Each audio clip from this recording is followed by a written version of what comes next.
আজি সৈনিক শিল্পী কলাগুৰু বিষ্ণুৰাভা দেৱৰ আজি মৃত্যুদিন। আজিৰ এই দিনটোত তেখেতলৈ গভীৰ শ্ৰদ্ধাঞ্জলি জনাইছোঁ আৰু শ্ৰদ্ধাৰে সোঁৱৰণ কৰিছোঁ। হাজো শুৱালকুছি সমষ্টিৰ বৰছলি বৃহত্তৰ নাগৰিক মঞ্চৰ উদ্যোগত আজি ইয়াত বিষ্ণুৰাভা দিৱস পালন কৰা হৈছে। নিশ্চিতভাৱে এটা খুব নতুন চিন্তা, নতুন এটা ধাৰণাৰে আগবাঢ়িব বিচাৰিছোঁ। এই বৰছলি অতি সংখ্যালঘু এৰিয়া, এই অঞ্চলটোৰ পৰাই কলাগুৰু বিষ্ণুপ্ৰসাদ ৰাভাৰ যি চিন্তা, যি আদৰ্শ, এই দিশৰে আগুৱাই যোৱাৰ কাৰণে এই ৰাইজে এনেধৰণে আগুৱাই আহিছে বা এটা সুন্দৰভাৱে তেখেতলৈ শ্ৰদ্ধাঞ্জলি জনাইছে। এইটো এটা সুন্দৰ পদক্ষেপ। মই তাৰ কাৰণে ইয়াৰ উদ্যোক্তাসকলক ধন্যবাদ জনাইছোঁ।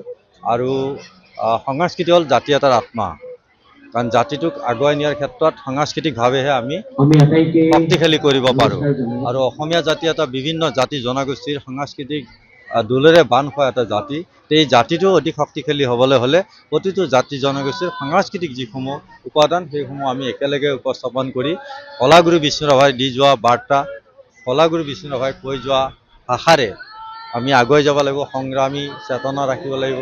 জাতীয় জীৱনক সমৃদ্ধিশালী কৰিব পৰাকৈ আমি কাম কৰি যাব লাগিব।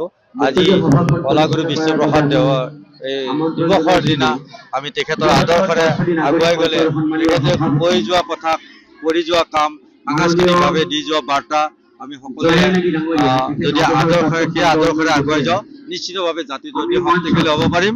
আৰু জাতিৰ শত্ৰু যিসমূহ আছে সেইসমূহ পৰাভূত কৰিব পাৰিম। মই বিশেষভাৱে আজি বৰছলিবাসী ৰাইজক মই ধন্যবাদ জ্ঞাপন কৰিছোঁ। প্ৰথমবাৰৰ বাবে আমি ৰাভা দিৱস উদযাপন কৰিছোঁ আপোনালোকৰ সহযোগত, আৰু আপোনালোকৰ সহায় সহযোগিতা কামনা কৰিছোঁ। ইতিমধ্যে আপোনালোকে ট্ৰায়েলত আছিলে, আপোনালোকে বহুত সহায় সহযোগিতা কৰিলে। আজি আপোনালোকৰ সহায় সহযোগিতা, ৰাইজৰ সহায় সহযোগিতাৰ কাৰণেই আমি এইখন অনুষ্ঠান অনুষ্ঠিত কৰিবলৈ সক্ষম হৈছোঁ। ব্যতিক্ৰম হ'বই লাগিব, কাৰণ আমি আপোনালোকে জানে বহুত চৰ্চিত মিয়া মানুহ। আমি এই অঞ্চলত এজনো বেলেগ মানুহ নাই, আমি বহুত চৰ্চিত মিয়া মানুহ।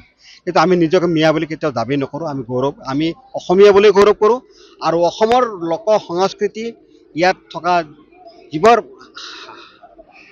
ৰাজহুৱা অনুষ্ঠান আছে, সকলো অনুষ্ঠানৰ লগত, প্ৰতিষ্ঠানৰ লগত আমি জড়িত হৈ আমি অসমখনক কেনেকৈ আগুৱাই লৈ যাব পাৰোঁ সাংস্কৃতিক দিশত, তাৰে আমি চেষ্টা কৰি আছোঁ।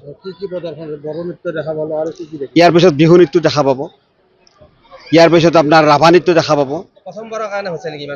প্ৰথমবাৰৰ বাবে হৈছে আমাৰ প্ৰথমবাৰৰ বাবে আমি ৰাভা দিৱসটো অনুষ্ঠিত কৰিছোঁ। হয়, বিষ্ণুৰাভাৰ ৰাভাৰ আদৰ্শৰে আমি অনুপ্ৰাণিত হৈছোঁ।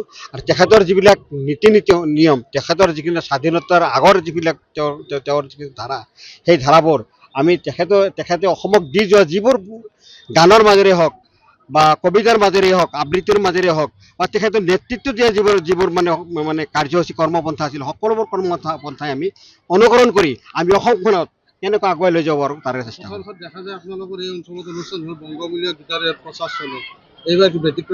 আপোনালোকে আগতেও গম পাইছে নিশ্চয় যে ইয়াৰ পিছত কোনো সামাজিক অনুষ্ঠান প্ৰতিষ্ঠানত, স্কুল কলেজত আমি বংগমূলীয় যিবোৰ বাংলাদেশৰ মূলৰ যিবোৰ সংগীত আছে, সেই সংগীতবিলাক আমি চৰ্চা কৰিবলৈ আমি ৰাইজক অনুৰোধ কৰিছোঁ। তেখেতসকলে ইতিমধ্যে চৰ্চা নকৰিবলৈ অনুৰোধ কৰিছোঁ। ইতিমধ্যে তেখেতসকলে বৰ্জন কৰিছে।